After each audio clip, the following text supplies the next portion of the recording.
feel that this is neglected. You don't have an identity. Welcome to the neighborhood of, oops, this sign has no letters, leading many residents of the southeast community of Copperfield curious as to who owns the sign and how to get it repaired.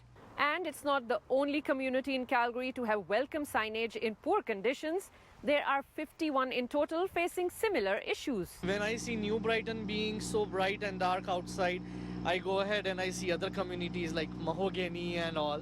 So they are all well maintained, and we feel that this is neglected. Yes and no, really. It's not something that's on top of mind.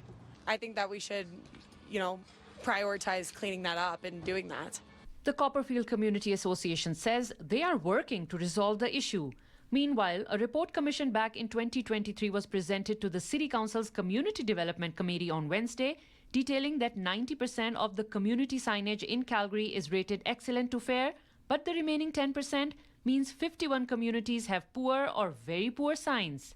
We wouldn't necessarily be going out to search for these 51 immediately, though from the rating, these signs, which are rated as poor, very poor, do have deficiencies. The readability is not as good as it should be. The city's mobility team says these signs are installed by property developers at time of build, and 5 years later, the community associations can get a license from the city and maintain them, or else they fall in the city's lap and the city doesn't repair or maintain them, only remove them when needed.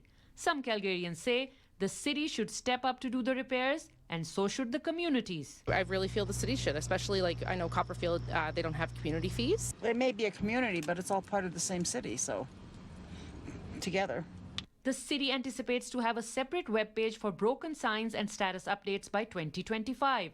But if the city were to repair and replace all these signs on their own now, the estimated cost is around $9 million, and that would need budget.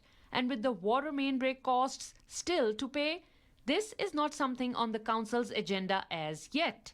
In Calgary, Henna Saeed, City News.